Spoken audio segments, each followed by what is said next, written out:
Bonjour à toutes et à tous. Heureux de vous retrouver pour ce second cours de l'année 21-22. J'ai annoncé la dernière fois que durant les deux premiers cours, je ne ferai que reprendre, faire une synthèse des cours que j'avais fait l'an dernier en vidéo, car il y a certains d'entre vous qui n'ont pas pu le suivre et d'autres qui ont oublié, ce que je comprends très bien. Donc, la dernière fois, faisant le point sur la période Brejnev, j'avais rappelé l'Union soviétique, c'était, même si elle ne le dit pas, même si elle refuse cette réalité, c'est un immense empire colonial qui non seulement n'est pas fermé, arrêté, mais qui est en progression. Nous allons le voir notamment en Afrique et en Afghanistan. Ensuite, j'avais insisté pour le fait que le régime est un régime totalitaire, mais qui cache ce totalitarisme de différentes façons, mais en fait, c'est un parti unique qui dirige, et à l'intérieur de ce parti, c'est une oligarchie. Ensuite, j'avais beaucoup insisté sur le fait que si le régime, surtout avec un homme qui va devenir de plus en plus âgé comme Brejnev, est un régime qui a l'air de s'endormir, d'être immobile, eh bien, la société civile, elle, est en plein mouvement. Et j'avais repris la phrase de Walker, pendant que Brejnev dormait, son pays connaissait une véritable révolution sociale. Et représentant l'ensemble de la société au pouvoir et de la société civile, je vous ai proposé ce schéma en rose, rouge ou très rouge.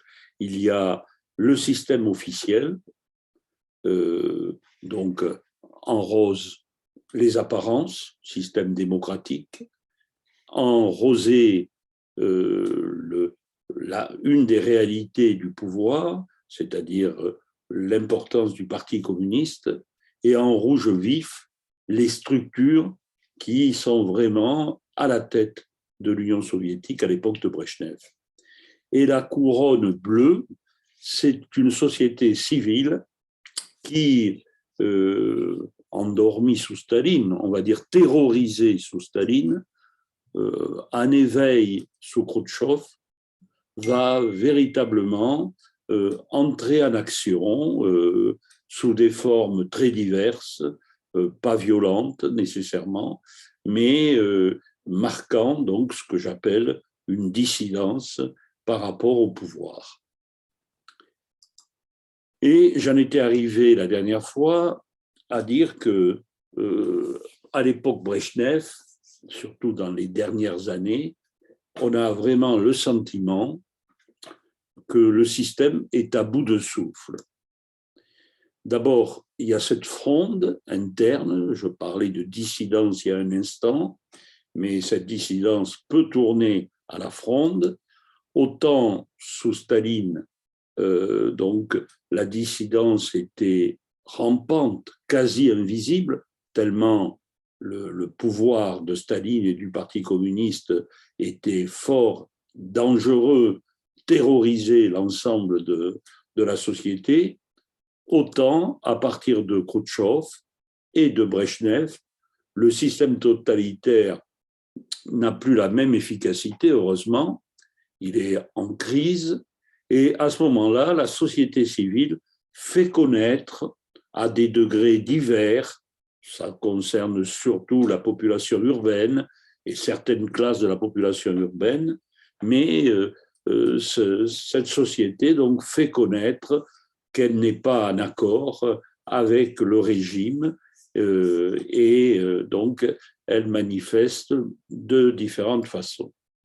Et enfin, dans les dernières années de la période Brejnev, alors là, où le système totalitaire est vraiment en déliquescence, la dissidence est nettement plus active, sans apparaître pour autant comme un danger immédiat, pour le pouvoir. On n'en est pas là.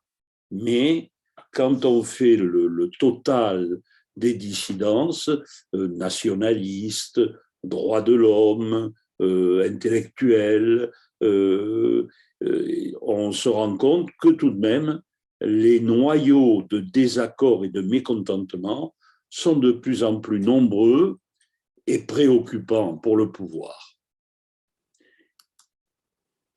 J'en étais arrivé la dernière fois donc à dire que sous Brejnev, l'économie aussi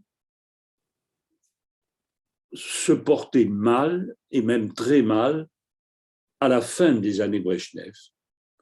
Au début, c'est-à-dire en gros entre 1964 et 1970, Brejnev n'était pas vraiment seul au pouvoir. Il y avait ce tandem dont j'ai parlé l'an dernier avec un ingénieur, Alexis Kosygin, qui était bien au fait des réalités économiques et qui essaye donc, à son arrivée avec Brejnev, d'améliorer l'économie. Et Kosygin, je l'avais dit, s'appuie sur les théories d'un économiste qui a longtemps senti le soufre, si je peux dire, mais qui, pendant la période, à la fin de la période Khrouchtchev et surtout au début de la période Brejnev, eh bien, est davantage cru, davantage suivi. Elzey Lieberman, si on veut résumer très schématiquement et très sommairement ces théories, il dit pour rénover l'économie soviétique, il faut ajouter des doses assez sérieuses de libéralisme. Il faut copier un peu sur le libéralisme pour faire en sorte que les unités industrielles aient davantage d'autonomie, que ce soit pour le recrutement du personnel ou bien sûr pour les orientations de la production. Donc, Lieberman encourage cela et il encourage aussi évidemment des échanges avec l'Occident. Et Kosygin donc va dans ce sens. Et pendant cette période, le sort des kolkhosiens, des agriculteurs, a tendance à s'améliorer. Certes, Khrouchtchev s'y était attelé, apparaissait comme un spécialiste de l'agriculture. Il s'était lancé dans ces fameuses campagnes comme l'extension des zones de maïs, etc. Mais le sort des agriculteurs restait très, très difficile à la fin de sa période. Bon, Kosygin s'y intéresse, améliore un peu les choses. Donc, il y a incontestablement, dans la période Brejnev, plusieurs années, 6, 7 ans, où les choses paraissent aller mieux et vont mieux du point de vue économique. Mais à partir de 70 et pendant 12 ans, il va y avoir une série d'éléments négatifs. Bon, d'abord, il y a les récoltes désastreuses qui commencent en 69 et qui vont se poursuivre jusqu'à l'arrivée de Gorbatchev, au-delà même de la mort de Brejnev. Donc, l'agriculture est très marquée par ces récoltes, je dis bien pas mauvaises récoltes désastreuses. Il y a aussi, on en parle chaque fois on en parlait beaucoup sous Khrouchtchev déjà, chaque fois qu'on tente des réformes, la bureaucratie freine. Et elle est très puissante, cette bureaucratie. Elle est installée, elle ne veut en rien céder de son pouvoir, et donc elle résiste, craignant tout changement.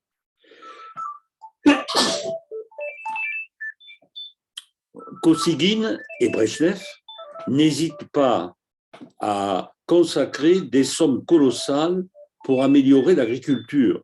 Parce que, bien entendu, ils sont très conscients que les biens de consommation sont insuffisants, les fameuses queues devant les magasins, etc., tout ça se poursuit et ça mécontente la population. Donc, si on veut stabiliser le régime, il faut à tout prix améliorer la consommation et donc l'agriculture.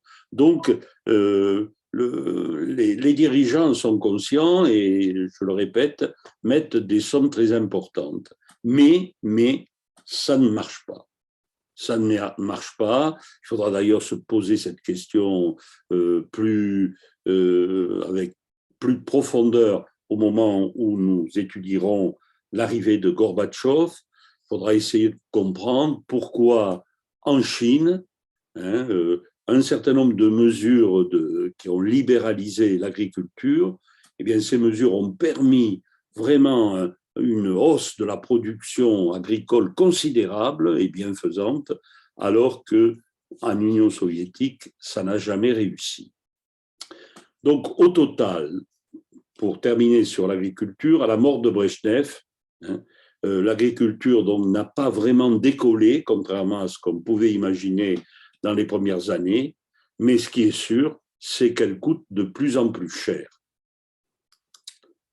Alors, si on fait le bilan de ce que j'ai appelé, là aussi de manière schématique, mais c'est quand même une réalité, les trois économies, c'est-à-dire une économie qui absorbe une grande partie des fonds financiers de l'État soviétique, le complexe militaro-industriel, qui donc, comme le nom l'indique, est spécialisé dans tout ce qui concerne de près ou de loin l'armée. Donc, ce complexe militaro-industriel continue à absorber une grande partie des fonds, sans toutefois parvenir, et c'est ce qui est tragique, à la parité militaro-industrielle avec le grand rival, les États-Unis. L'économie souterraine, l'économie underground, l'économie, créée, animée par la société civile, bien, elle se porte assez bien. Ça permet aux gens de manger, de vivre. Sans l'économie souterraine, ça serait la catastrophe totale. Mais enfin, c'est une économie, évidemment, un peu de bout de ficelle. C'est une économie de bricolage. C'est pas bon. Et quant à l'économie officielle, principale, eh bien, on s'aperçoit, aujourd'hui d'ailleurs, enfin, c'est les historiens, mais sur le moment, c'était pas très net dans le monde. On s'aperçoit que cette économie officielle est très déficiente et que, à son égard, il faut parler de stagnation. La croissance économique s'atrophie. Bon, elle est d'abord de 7,5 par an au début de la période, ce qui est bien, évidemment, mais elle tombe dans les dernières années de Brejnev à moitié, 3,8%, et même pour les années 81, 82, à 2,5%. Donc, les dernières années de Brejnev sont vraiment des années très difficiles, très inquiétantes pour tout ce qui concerne l'économie. Le PNB stagne entre 78 et 83. Alors, comme je le disais tout à l'heure, le complexe militaro-industriel continue à absorber une partie des finances, même si il n'arrive pas aux résultats escomptés. L'URSS s'endette auprès de l'Ouest. Donc, il y a là tous les signes d'un pays qui, loin, disons, de se transformer, de peu à peu de se rapprocher du rival américain, est en train, depuis plusieurs années, de sombrer. Mais, je le répète, la propagande étant toujours très forte, dans le pays même, mais à l'extérieur, en Occident, on n'a pas conscience de ce qu'il faut bien appeler un écroulement du régime et de l'économie soviétique, donc dans les dernières années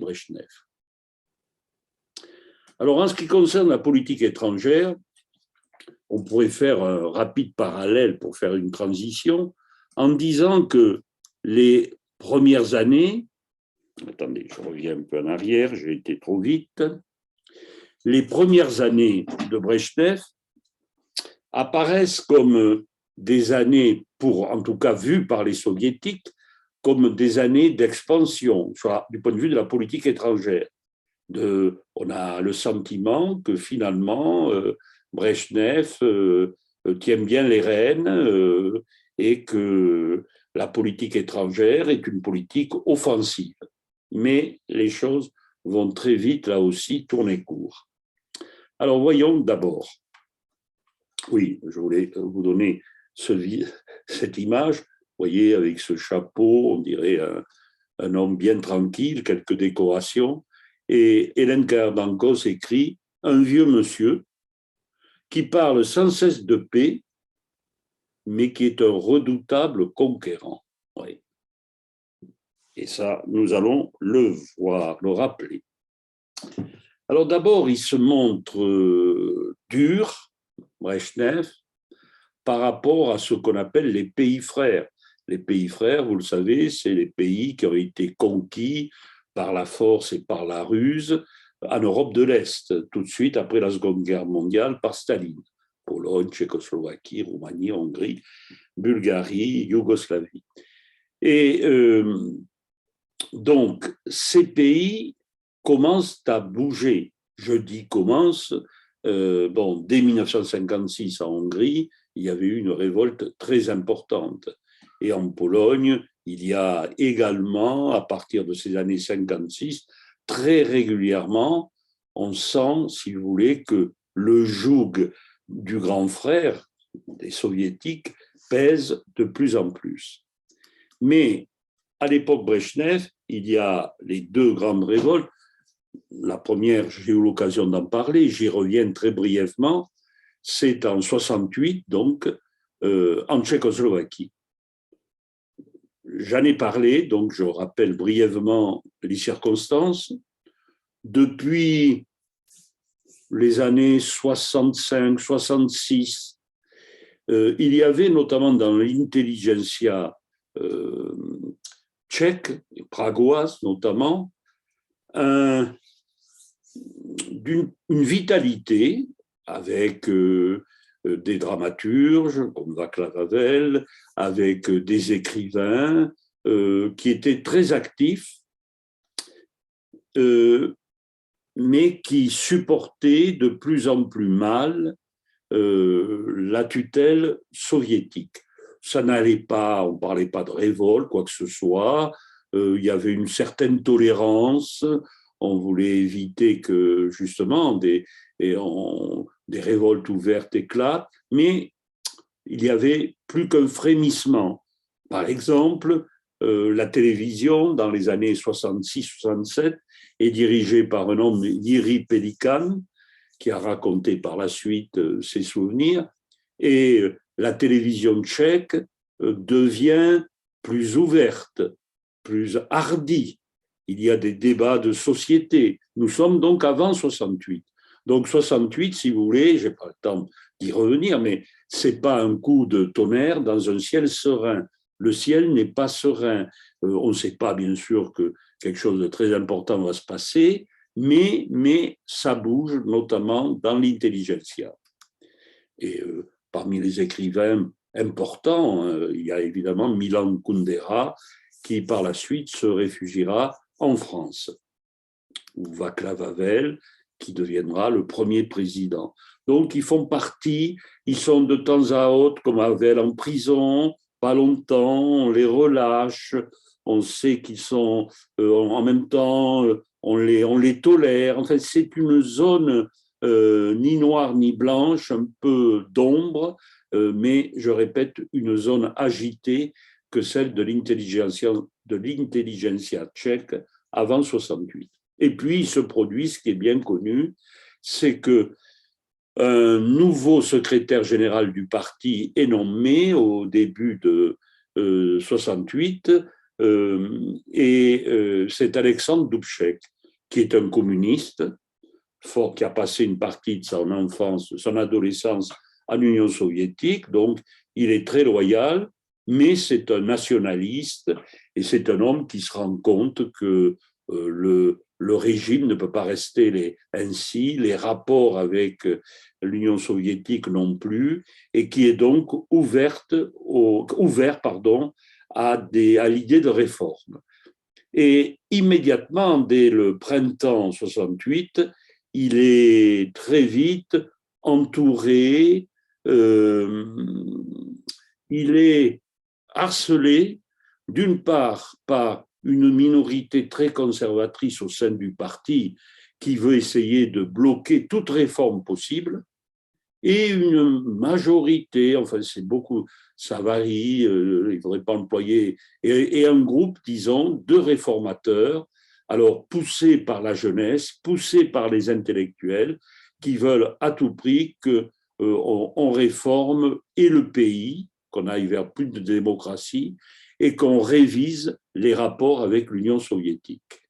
Et tout ceci bout, la marmite bout, donc au mois de mai, juin, juillet, et les pays frères voisins s'inquiètent, notamment les dirigeants de la RDA, de Bulgarie aussi, de Hongrie, et finalement, Brejnev décide au mois d'août 68 d'envoyer les chars pour remettre de l'ordre à Prague, donc au mois d'août 1968.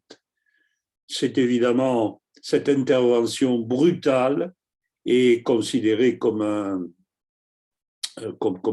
coup de force sans nom, hein, mais Brejnev donc ose, et bon, Dubček va assez rapidement, bien entendu, être mis de côté, et des conservateurs, des pro-soviétiques vont être nommés au sein du parti, et ça sera ce qu'on appelle la normalisation. Donc là, Brejnev a arrêté la révolte par vraiment un coup de force. Deuxième point rouge, au sein des pays frères, un peu plus tard, à partir de 1970, et pendant toute la période Brejnev, la Pologne est en état d'agitation. J'y reviendrai un petit peu.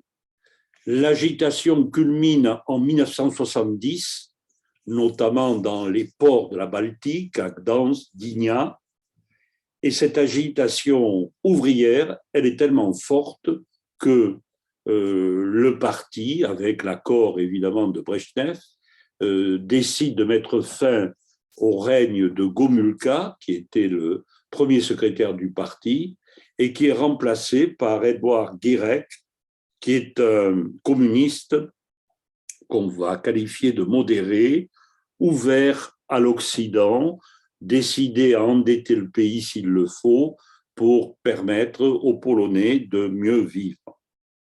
Donc, il y a cette révolte qui est matée, où il y a des morts. Ce monument aux morts de Gdansk rappelle les morts dans les grèves de 70. 6 ans plus tard, il y a des grèves également dans un certain nombre de centres industriels de la Pologne, grèves matées assez durement aussi, à Radom, à Ursus notamment.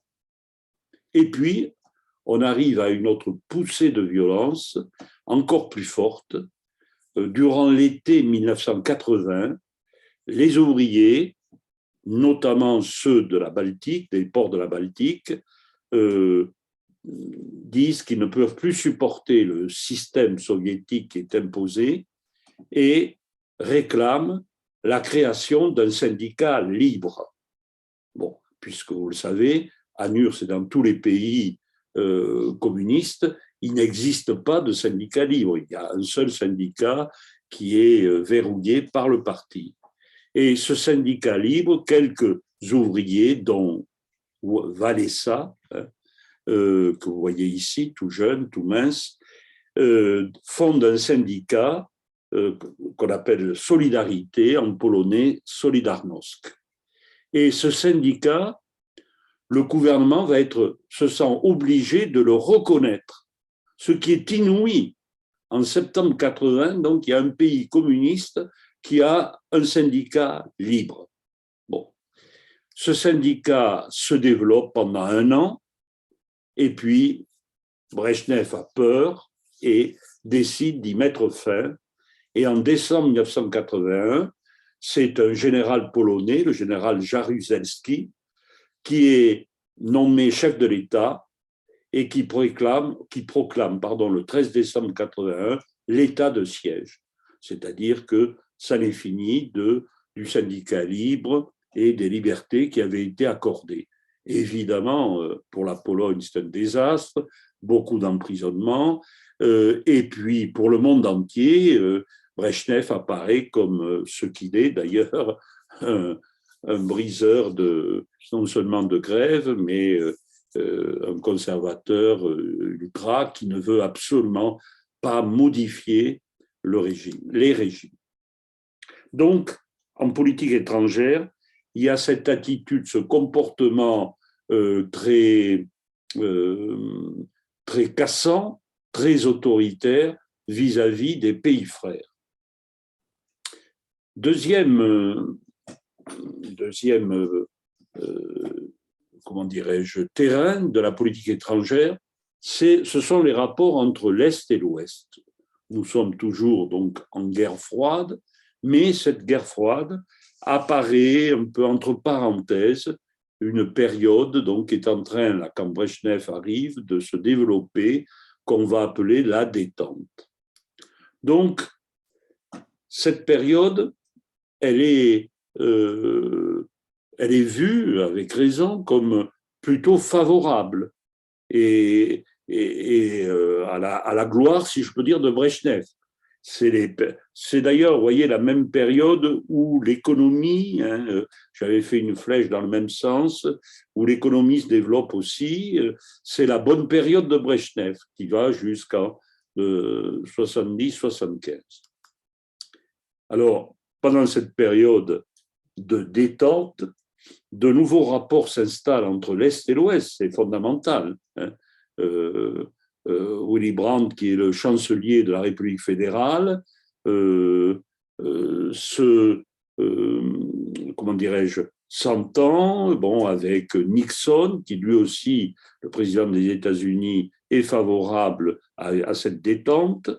Donc, Willy Brandt parvient à, comment dirais-je, à imposer ce qu'on appelle une Ostpolitik, c'est-à-dire une politique vers l'Est, une politique d'entente avec l'autre Allemagne, puisque vous savez bien, il y a deux Allemagnes. Il y a la République fédérale allemande, qui est donc dans le camp occidental, et la République démocratique allemande, qui est un pays frère communiste. Et des traités sont signés en 70 et 72 qui permettent des échanges culturels, économiques très importants entre les deux Allemagnes. Souvent, on dit le mur n'est pas tombé seulement en novembre 1989, mais il est déjà fortement ébranlé par les traités de 70 à 72. Bon, d'autre part, entre l'Est et l'Ouest, notamment donc entre les États-Unis et l'Union soviétique, des accords de coopération sont signés, nombreux, 23. Le commerce soviéto-américain est multiplié par 8 pendant cette période. Et enfin, les premiers accords de limitation des armes nucléaires, les accords SALT, sont conclus, notamment à partir de 1972. Donc, il y a là, et Brejnev participe à cette détente, il y a là un moment important, apaisant dans les relations. Et ça se termine par la fameuse conférence d'Helsinki, dont j'ai eu l'occasion de parler, en 1975. Tous les pays d'Europe, Est et Ouest, avec les États-Unis, se rencontrent donc à Helsinki, et tous ces pays signent un accord, notamment de libre circulation des marchandises, des hommes et des idées dans toute l'Europe. Mais malheureusement, les choses ne vont pas continuer parce que l'Occident va réaliser que Brejnev se montre donc un homme pacifique, toujours prêt à signer des accords avec l'Occident, mais dans le dos de l'Occident, il continue à avancer ses pions, nous allons le voir, en Afrique, en Asie, et on le retrouvera toujours, Brejnev, dans le camp, évidemment, adverse du camp occidental. Donc, la détente est fortement freinée à partir de 1976. Et je vais terminer à propos de cette politique étrangère par justement cette politique conquérante de la part de Brejnev. Cette caricature montre donc un aspect très important de la politique extérieure brejnevienne pendant cette période. On dit Brejnev l'Africain. Alors, ce vieux monsieur avec un casque colonial et la faucille et le marteau, l'Afrique dessinée, et à l'arrière, comme à l'époque de la colonisation, des populations noires qui portent des caisses sur leur tête. Donc, ça révèle bien donc, cette espèce de néocolonisation dans laquelle Brejnev va se lancer en Afrique. Alors, dans ces opérations d'expansion en Afrique,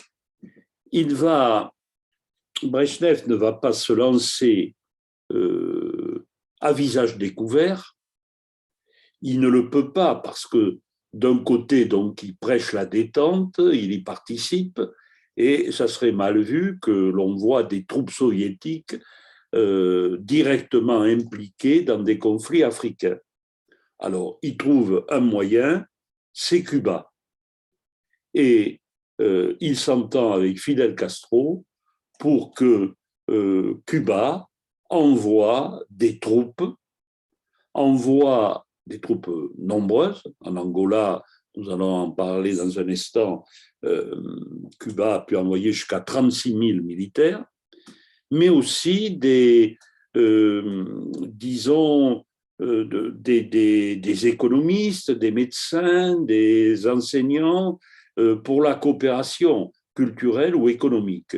Au total, on a calculé que ce soit en Angola, au Mozambique ou dans la Corne de l'Afrique, pendant la période Brejnev, il y a eu environ 500 000 Cubains qui sont passés là-bas. Certains sont morts d'ailleurs au combat, mais soit en tant que coopérants militaires ou coopérants économiques ou culturels.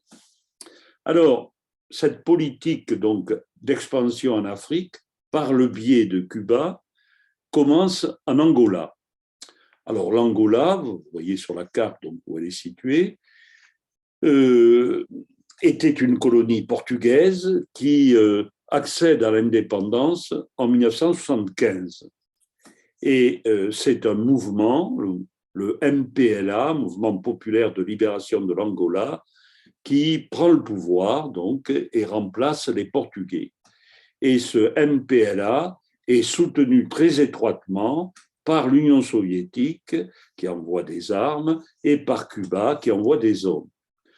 Et c'est d'autant plus important que donc à la tête du MPLA, donc il y a Neto, Agostinho Neto, et cette aide de l'Union soviétique et de Cuba est d'autant plus importante que pendant 25 ans, jusqu'à la chute du mur, jusqu'au changement, il y a une guerre civile en Angola entre le mouvement qui est au pouvoir, le MPLA, qui est soutenu par l'URSS et Cuba, et un mouvement de guérilla, l'UNITA, l'Union nationale pour l'indépendance totale de l'Angola, qui est soutenu par l'Afrique du Sud et les États-Unis. Donc, pendant 25 ans, des troupes cubaines armées par les soviétiques sont présentes en Angola. Deuxième terrain, et le processus est presque identique, le Mozambique, donc au large de Madagascar, qui est également une ancienne colonie portugaise, qui acquiert l'indépendance en même temps que l'Angola en 1975. Et l'Union soviétique fait la même chose, c'est-à-dire que l'Union soviétique, par Cuba, grâce aux troupes cubaines, va s'impliquer à fond pour soutenir le Front de libération du Mozambique, dirigé par Samora Machel, et lui permettre donc de prendre le pouvoir et ensuite, comme en Angola, de lutter contre le Renamo, un mouvement de guérilla qui s'appelle la Résistance nationale du Mozambique, qui est soutenu par l'Afrique du Sud et par les États-Unis. Donc, la guerre froide, vous le voyez, d'un côté, on dit c'est la détente, mais d'un autre côté, c'est la guerre froide qui continue, mais pas directement. Ce n'est pas l'Union soviétique qui se bat en Angola et au Mozambique contre les États-Unis, pas du tout. C'est Cuba contre l'Afrique du Sud, si vous voulez. Bon, pour la présenter très schématiquement, hein, puisque nous n'allons pas revenir à cette époque. Et enfin, Brejnev l'Africain, c'est en Angola, au Mozambique et dans la Corne de l'Afrique. Alors, vous savez donc, on appelle la Corne de l'Afrique cette zone. Je croyais que j'avais grossi ici. Donc cette corne, on dirait une corne de rhinocéros. Hein. Alors, c'est très important parce que, vous voyez, cette corne de l'Afrique, mais bon sang, je croyais avoir mis une carte et je l'ai oubliée. Bon, mais enfin, vous le savez, ça va depuis, c'est un endroit très stratégique puisque cette zone va de la côte sud de la mer Rouge jusqu'à la côte ouest de la mer d'Arabie, en passant par le golfe d'Aden. Donc, c'est vraiment un des grands points chauds du globe. Alors, cette zone stratégique intéresse les États-Unis et l'Union soviétique, évidemment. Et l'Union soviétique va commencer par s'impliquer, s'installer, par Cubains aussi interposés en grande partie, en Somalie. En Somalie, le général Barre a pris le pouvoir en Somalie, et j'ai mis Somalie, je me suis trompé. Donc, depuis le début de son arrivée au pouvoir, il y a une alliance avec l'URSS, entre le pouvoir somalien donc, et l'URSS. Mais en 1977, Barre, dirigeant de la Somalie, hein, veut mettre la main sur une zone de l'Éthiopie, le pays voisin, qu'on appelle l'Ogaden. L'Ogaden, ici. Et à ce moment-là, l'Union soviétique, qui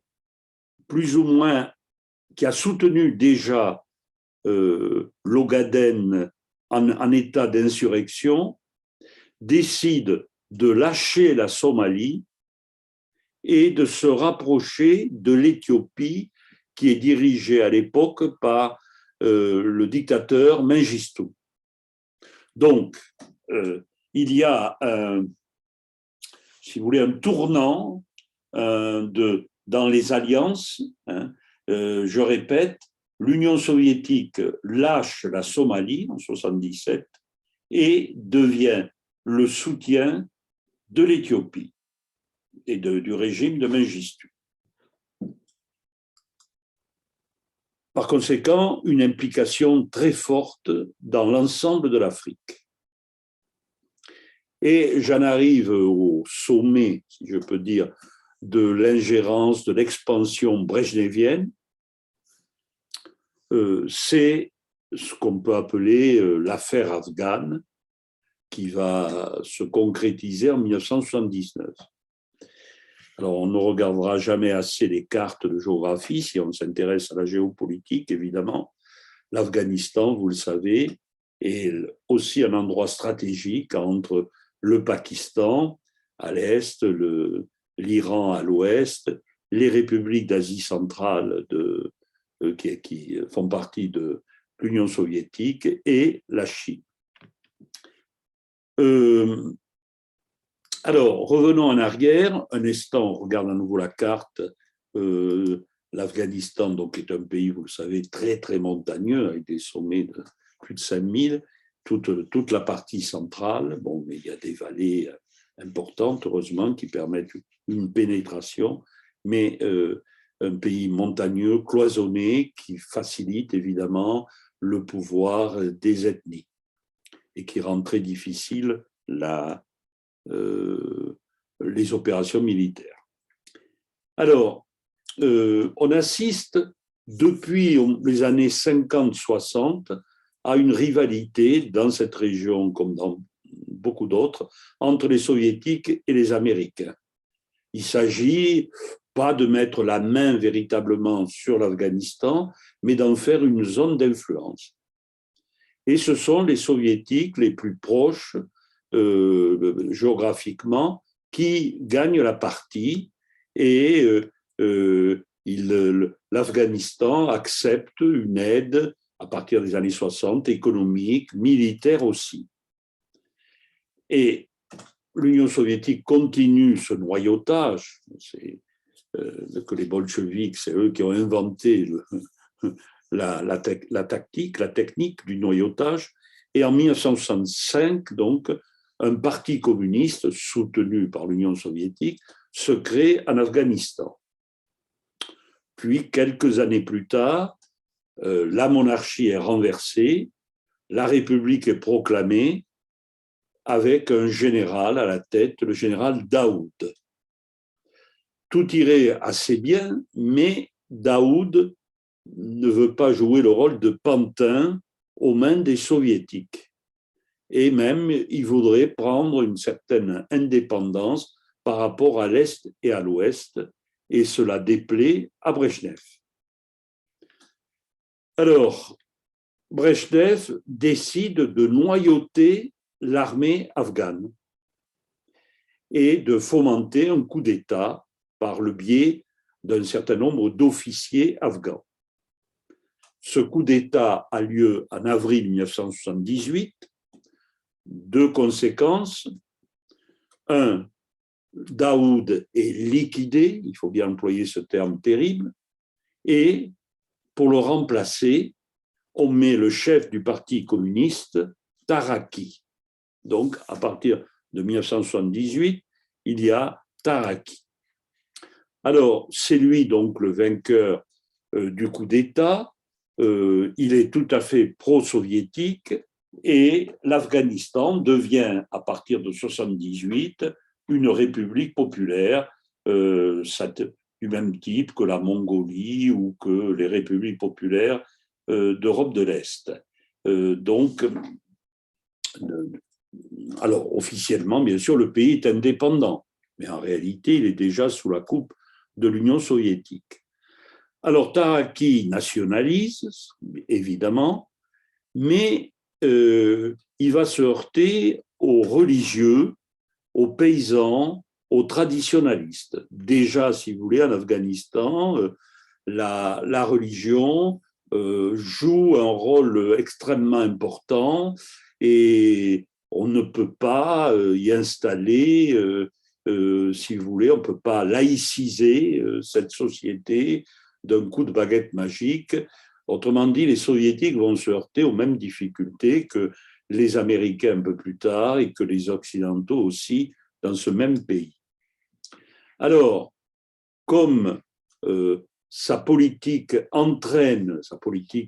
par rapport à la religion notamment, entraîne des rébellions, eh bien, les soviétiques favorisent un parti contre le président, et à la tête de ce parti, qu'on dit modéré, il y a un certain Babrak Karmal. Sur cette caricature, on voit donc nettement Babrak Karmal, et qui est une marionnette, vous voyez, agitée par Brejnev. Donc on sent très bien que les les jours du régime sont comptés et Karmal peut commencer à se préparer au pouvoir. Alors, le président en titre, Taraki, se rend à Moscou, mais quand il revient, son premier ministre le fait étrangler. Bon, bien entendu, avec l'aval de Brejnev et des soviétiques. Donc, Taraki est mis hors de présider. Donc, nous sommes, vous voyez, en 79, et les Brejnev hésitent pour franchir le pas. Bon, ça fait déjà plusieurs années qu'il tire les ficelles pour mettre en place, démettre, etc. Et finalement, même si, paraît-il, l'état-major est plutôt réticent, Brejnev décide, la veille de Noël, le 24 décembre 1979, d'occuper l'Afghanistan. Alors, c'est d'abord le contrôle des aéroports, et 3 jours plus tard, 20 000 hommes donc, occupent le pays et s'emparent de Kaboul. Ça y est, l'Union soviétique. Donc, c'est un acte d'une très grave. Si vous voulez, en Angola, au Mozambique, en Somalie, ce n'étaient pas les soviétiques qui directement, c'était les Cubains. Là, Brejnev ose défier le monde entier et mettre la main sur un pays en principe indépendant. Alors bon, une unité d'élite s'empare du palais présidentiel et, comme vous pouviez le penser, le nouveau président, donc, c'est Babrak Karmal, qu'on voit aux côtés de Brejnev. Alors, des conseillers soviétiques, on connaît, les soviétiques ont toujours fait cela, dans les pays baltes, en Ukraine, dans les pays d'Europe de l'Est, immédiatement, des conseillers, entre guillemets, soviétiques, qui, eux, vont tirer les ficelles, arrivent. L'ONU, que fait-elle? Elle proteste, mais sans résultat. Alors, je m'arrête un court instant sur ce contexte des années 79, 80, 81. Si vous voulez, Brejnev, quand même, on a le sentiment que c'est une période complexe. D'une part,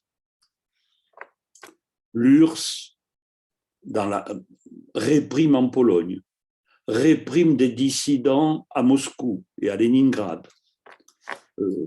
En Iran, voisin de l'Afghanistan, le Shah est chassé. Aux États-Unis, Reagan, qui, vous le savez, voit dans l'Union soviétique l'empire du mal, arrive au pouvoir. Donc, j'ai fait ces nuages très sombres. Les États-Unis ont vraiment le sentiment, là, que l'Union soviétique ne fait qu'avancer des pions, se montrer d'une grande dureté, et que c'est donc quand même d'une grande maladresse cette invasion de l'Afghanistan en décembre 1979 par Brejnev. Comme je l'ai indiqué ici, pour mieux marquer les choses, je l'ai écrit, ça semble marquer un crescendo, une montée dans la poussée soviétique. Il y a un pas décisif qui a été franchi. C'est vraiment une Union soviétique conquérante. On ne peut plus parler de détente. Et donc, c'est l'ère des défis qui commence. Donc, et Reagan, c'est là qu'il va décider la guerre des étoiles, un peu plus tard, tout faire pour endiguer l'empire du mal. Donc, le bilan de cette politique extérieure, même s'il y a eu une période de détente tout à fait intéressante et positive, mais par la suite, que ce soit en Afrique ou en Asie, c'est vraiment une politique extérieure tout à fait négative. Surtout que l'Union soviétique, si elle avait les moyens réels, si c'était, si vous voulez, si elle était dotée d'une armée nettement supérieure à l'armée rivale, Ce n'est pas le cas du tout. On le dit, on le laisse croire, mais en réalité, elle ne parvient plus depuis déjà plusieurs années au même niveau, du point de vue de l'armement nucléaire, de la technologie, au même niveau que les États-Unis. En Pologne, ça paraît secondaire, mais on sent quand même que dans le système politique soviétique, on peut ouvrir des brèches. Pendant un an, il y a eu un syndicat libre dans un pays communiste. Donc, ça laisse un espoir. Bon, quant aux résultats obtenus dans le tiers-monde, que reste-t-il du soutien à l'Angola, au Mozambique, à Mengistu? Rien de positif. Et les Américains vont se précipiter dans toutes ces zones. Et c'est sur ce fiasco, cet échec, qu'il va falloir penser à la succession de Brejnev. Alors j'ai mis sur le Kremlin EHPAD. Bon, c'est pas très malin de ma part, hein, il n'y a pas de quoi rigoler pendant des heures. Mais c'est quand même l'impression que ça donne, si vous voulez, les trois personnes qui vont se succéder, trois vieillards, Brejnev, Andropov, Tchernenko, tous très âgés. Brejnev, donc, on le sent malade, il se déplace depuis au moins les années 79, hein, à peu près au moment de l'Afghanistan, avec de plus en plus de difficultés, son visage se fige, il ne peut amorcer le moindre discours sans avoir un papier à la main, et même cet exercice lui devient pénible. Alors il souffre de différents maux, il a des appareils dentaires, c'est une catastrophe, hein. Il en fait refaire, il en oublie, il en perd, mais c'est vraiment, ça l'handicape beaucoup. Il abuse des somnifères. Quand il essaye de parler, il avale des mots. Il a des défaillances aussi, carrément. Donc, dès les années 75, hein, même avant 79, l'image prédominante de Brejnev, c'est celle d'un dirigeant à la santé déclinante. Je vous donne quelques exemples là, de l'opinion occidentale par rapport à ce déclin. À Helsinki, donc lors de la conférence en juillet 1975, les journaux français écrivent qu'il a le teint gris et la parole hésitante. 2 ans plus tard, à un sommet, le sommet de Rambouillet, il prend congé de Giscard d'Estaing, le président de la France, il lui serre la main et il monte dans sa voiture. Puis, quelques instants plus tard, il ressort et il va lui serrer la main. Vraisemblablement, il a oublié qu'il l'avait fait une première fois. En mars 79, l'ambassadeur de France à Moscou, qui était Bruno Deleuze, écrit « Monsieur Brejnev n'a pas paru Monsieur Brejnev n'a pas paru depuis un mois. Et déjà, la ville bruisse de rumeurs. Il reparaît le 28 février, le visage bouffi, la parole hésitante, le pas mesuré, et l'on se remet à compter ses jours, ses mois, ses années. » Et durant les années 81-82, il y a de nombreuses rumeurs de son décès. Donc, pour ceux qui le croisent, Brejnev, c'est une personne qui souffre de sénilité, de baisse des fonctions physiques et intellectuelles, tout cela causé par une vieillesse très mal maîtrisée. Alors, son entourage, notamment son grand ami Tchernenko, qui essaiera de lui succéder, enfin, on va le voir, donc son entourage le protège. parce qu'aux yeux de cet entourage, la présence de Brejnev, même si c'est une présence presque ridicule, elle est préférable à une succession qui s'annonce très incertaine. Alors finalement, Brejnev va s'éteindre dans son sommeil au petit matin du 10 novembre 1982, à un mois de ses 76 ans, victime d'un arrêt cardiaque. Alors, sa succession, elle n'est pas simple. Finalement, c'est Andropov qui est choisi. Andropov, c'est un homme âgé, 70 ans. C'est un homme, je reviens un peu en arrière, parce que dans les milieux dirigeants, il y a eu une hésitation, évidemment, qu'on retrouvera après, quand Andropov va mourir, où on prend un clone de Brejnev, c'est-à-dire un homme qui soit, comment dirais-je, pas compliqué, pas ambitieux, pas dérangeant pour l'ordre qui règne dans le parti. Bon. Ou, compte tenu du déclin économique, militaire, culturel, démographique de l'Union soviétique, on essaye quand même de faire appel à un réformateur. Alors, on hésite et il y a plus ou moins bagarre feutrée. Finalement, c'est quand même, on a essayé là aussi de nommer un homme qui représente un peu les deux. Andropov, c'est un homme du système.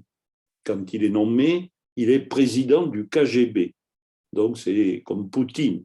C'est un homme donc, qui connaît parfaitement les rouages, qui sait s'y plier. Il a été ambassadeur de Russie en Hongrie en 1956, donc il a tiré les ficelles lors de la révolte hongroise. Donc c'est un homme, on espère, qui saura mettre de l'ordre, qui ne se fera pas flouer par les États-Unis. C'est un homme intelligent, cultivé. C'est certainement un des hommes qui connaît le mieux l'état de l'Union soviétique, parce que quand on est au KGB, évidemment, on connaît parfaitement la situation intérieure et également la situation du monde et les rapports entre l'URSS et le monde. Donc, finalement, on choisit ce vieux monsieur de 70 ans. Comme il est malade, il ne régnera que 15 mois. Durant ces 15 mois, son mérite principal, c'est de lutter contre la corruption qui s'était considérablement développée sous Brejnev. Il y a une vraie mafia brejnevienne. Dans l'entourage même, la fille, le gendre de Brejnev font partie de cette mafia. Donc, il lutte contre la corruption, le népotisme, les pots de vin. Certains ministres sont remerciés, mais ça ne va pas très loin, puisque, encore une fois, il ne vit, il est malade ensuite, que quelques mois. Et donc, février 84, à nouveau, obsèques d'un dirigeant, 15 mois après les obsèques de Brejnev. Pour le moral des soviétiques, c'est très mauvais. Et donc, qui va lui succéder? Alors, même question.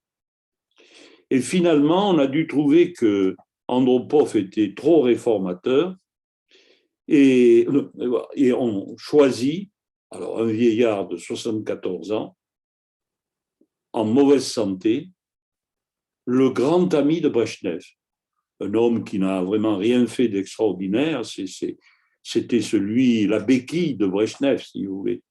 Et il avait espéré, évidemment, lui succéder. Et puis, hop, Andropov lui était passé devant. Et maintenant, ses partisans, donc, le remettent en selle et Tchernenko donc, arrive au pouvoir. Mais il ne durera qu'un an, puisqu'il sera malade, donc, et il meurt en mars 85. Alors, on en est là. Je vais m'arrêter, mais sachez que en mars 85 se repose le problème, une fois encore, quel genre de premier secrétaire va-t-on choisir? Un vieux comme Tchernenko, un homme âgé, pardonnez-moi, j'en fais partie, donc si je malmène les personnes âgées, je me malmène moi-même. Donc, va-t-on choisir une personne âgée? Comme ça, si c'est toujours facile. Il paraît qu'avec les papes, on fait souvent cela. Ça, si par malheur, il était réformateur, ça ne durerait pas trop longtemps. Bon. Donc, va-t-on choisir une personne âgée, un réformateur ou pas? Et il est toujours intéressant, en Union soviétique, de voir qui préside les obsèques du secrétaire général décédé. Et là, c'est un jeune de 54 ans qui préside les obsèques, qui est bien sûr au Politburo, que l'on connaît un peu à Nurs, mais pas bien en Occident. Il s'appelle Mikhaïl Gorbatchev. Je vous propose donc de le retrouver dans un troisième cours. Je vous souhaite une bonne journée.